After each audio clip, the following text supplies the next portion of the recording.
ঈমানদারগণ, তোমাদের উপরে নামাজের সাথে সাথে তোমাদের উপরে রোজা ফরজ করা হয়েছে, যেমন তোমাদের পূর্ববর্তীদের উপর রোজা ফরজ করা হয়েছিল। তার কারণ যাতে তোমরা পরহেজগার মুত্তাকি হতে পারো। সুতরাং এই আয়াত দ্বারা আমরা বুঝতে পারছি যে আল্লাহ তাবারক ওয়া তাআলা রোজা ফরজ করেছেন, এর হিকমত তাকওয়া এবং পরহেজগারি, যে রোজার মাধ্যমে মানুষ মুত্তাকি আর পরহেজগার হয়। সুতরাং এটা আল্লাহ তাবারক ওয়া তাআলার হাজার কোটি দয়া মুমিনদের উপরে, যে আল্লাহ তাবারক ওয়া তাআলা মুমিনদের উপরে রোজা ফরজ করে আমাদের উপরে বড়ই অনুগ্রহ করেছেন, আমাদেরকে মুত্তাকি ও পরহেজগার হওয়ার একটি পথ রোজা রূপে প্রদান করেছেন।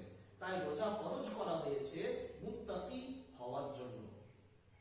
রমজান মাসে আমরা রোজা রাখি। এই রমজান মাসে অনেক মাসআলা মাসাইলের প্রয়োজন হয়। তাই আপনাদের সম্মুখে রমজান সম্পর্কে কিছু মাসআলা মাসাইল শেয়ার করার চেষ্টা করব।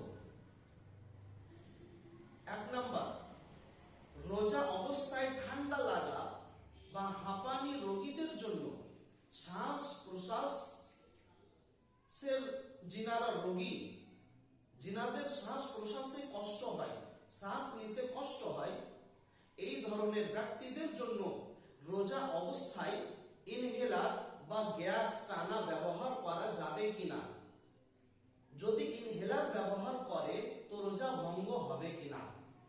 উত্তর, যিনারা ঠান্ডা লাগা বা হাঁপানি রোগে আক্রান্ত, যিনাদেরকে ডক্টর ইনহেলার ব্যবহার করার পরামর্শ দিয়েছেন, ওনাদের উচিত হবে যে রমজান মাসে ইফতারের সময় ইনহেলার ব্যবহার করে নেবে, রাত্রে ব্যবহার করবে, আবার সাহারি খাওয়ার সময়তে, সাহারি খাওয়ার পূর্বে এবং পরে সময় থাকতে থাকতে ব্যবহার করে নেবে। কারণ রোজা অবস্থায় ইনহেলার ব্যবহার করা যাবে না, এতে রোজা ভঙ্গ হয়ে যাবে। কেননা এই ইনহেলারের মধ্যে ভেন্টোলিন ইত্যাদি ঔষধ লিকুইড রূপে, তরল রূপে থাকে, যেটা পাম্প করতে গেলে শরীরের ভিতরে চলে যায়। সুতরাং রোজা অবস্থাতে ইনহেলার ব্যবহার করা যাবে না। আরেকটি প্রশ্ন, যে রোজা অবস্থায় কানের ভিতরে তেল বা ড্রপ ব্যবহার করা যাবে কিনা, কানের ভিতরে পানি দেওয়া যাবে কিনা। উত্তর, লক্ষণীয় এই যে রোজা অবস্থায় কানের ভিতরে তেল বা ঔষধ দেওয়া যাবে না, চাহে ইচ্ছাকৃত হোক বা অনিচ্ছাকৃত হোক, কোনো মতেই রোজা অবস্থায় কানের ভিতরে তেল বা কানের ভিতরে ঔষধ লাগানো যাবে না। তবে পানির বিষয়টি একটু আলাদা। রোজা অবস্থায় যদি ইচ্ছাকৃত কোনো বান্দা কানের ভিতরে পানি দেয়, তাহলে তার রোজা ভঙ্গ হয়ে যাবে। কিন্তু অনিচ্ছাকৃত যদি কানের ভিতরে পানি চলে যায়, তাহলে তার রোজা ভঙ্গ হবে না। আরেকটি প্রশ্ন, যে রোজা অবস্থায় চোখে অসুবিধার কারণে ড্রপ দেওয়া, ঔষধ লাগানো, সুরমা লাগানো, এই সব জিনিস ব্যবহার করা যাবে কিনা, ড্রপ লাগানো যাবে কিনা। তো মনে রাখবেন, রোজা অবস্থায় চোখে ড্রপ ব্যবহার করা, সুরমা লাগানো, ঔষধ ব্যবহার করা যাবে, এটা জায়েজ। কারণ রাসূল পাক আলাইহিস তাহিয়াত ওয়াস সালাম দ্বারা রোজা অবস্থায় চোখে সুরমা লাগানো প্রমাণিত। এছাড়াও শরীরের ভিতরে কিছু প্রবেশ করার জন্য চোখের মধ্যে কোনো এমন স্পষ্ট বা উন্মুক্ত পথ নেই যাকে অনুপ্রবেশের মাধ্যম বলা যেতে পারে। তবে হ্যাঁ, চোখের ভিতরে, চোখের মধ্যে ছোট্ট ছোট্ট খুব পাতলা পাতলা শিরা থাকে। সেই শিরার মাধ্যমে চোখে লাগানো ঔষধ হলকের মধ্যে অনুভব হতে পারে। কিন্তু চোখে লাগানো ঔষধ যদি হলকের মধ্যে অনুভব হয় তবুও তার রোজা ভঙ্গ হবে না। তার কারণ চোখের এই ছোট্ট ছোট্ট পাতলা পাতলা শিরাগুলো শরীরের অন্য ছিদ্রর মতো, আর ছিদ্রর মাধ্যমে যদি কোনো জিনিস শরীরের ভিতরে যায় তো এতে রোজা ভঙ্গ হয় না। সুতরাং মোট কথা হলো এই যে রোজা অবস্থায় চোখে সুরমা লাগানো, চোখে ওষুধ ব্যবহার করা বা চোখের ড্রপ লাগানো এটা বৈধ, জায়েজ, এতে রোজা ভঙ্গ হবে না, রোজার কোনো ক্ষতি হবে না। আসুন আরেকটি প্রশ্ন,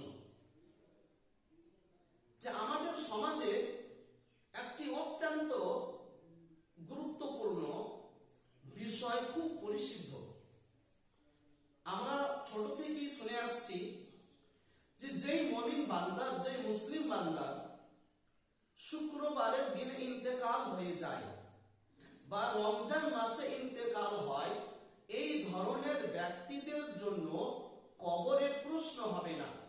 এই ধরনের ব্যক্তিরা কবরের আযাব থেকে সুরক্ষিত থাকবে। এটা কি বাস্তব? আর যদি বাস্তব হয় তো এটা কি কেবলমাত্র রমজান মাসের জন্যই নির্দিষ্ট, রমজান মাসের সাথে সীমাবদ্ধ? যে রমজান মাসে কোনো ব্যক্তি ইন্তেকাল করলো, রমজান মাসে হিসাব হবে না, কিন্তু ঈদ হয়ে যাওয়ার পর, রোজা চলে যাওয়ার পরে তার আবার হিসাব হবে না? একদমই আর হিসাব হবে না।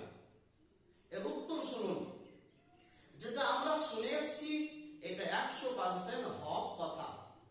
যে ব্যক্তি রমজান মাসে বা শুক্রবারে ইন্তেকাল করে সে কবরের প্রশ্ন উত্তর থেকে বেঁচে যাবে এবং কবরের আযাব থেকে সুরক্ষিত থাকবে।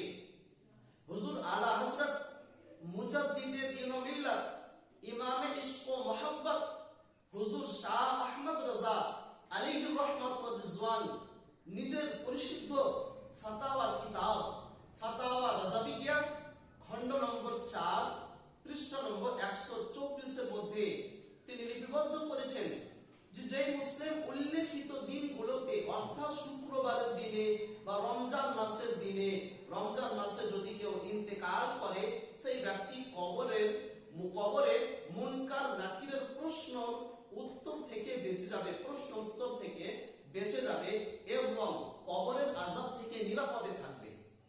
হুজুর আলা হযরত আরো বলেন যে আল্লাহ তাবারক ওয়া তাআলা মহান দয়ালু, দয়ার সমুদ্র, তিনার দয়ার কোনো সীমা নাই।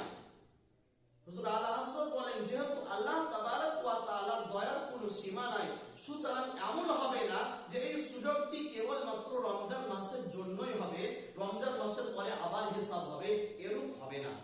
বরং যেই ব্যক্তি রমজান মাসে ইন্তেকাল করবে তার কবরের আযাব হবে না এবং রমজান মাসের পরেও তার আর হিসাব নেওয়া হবে না।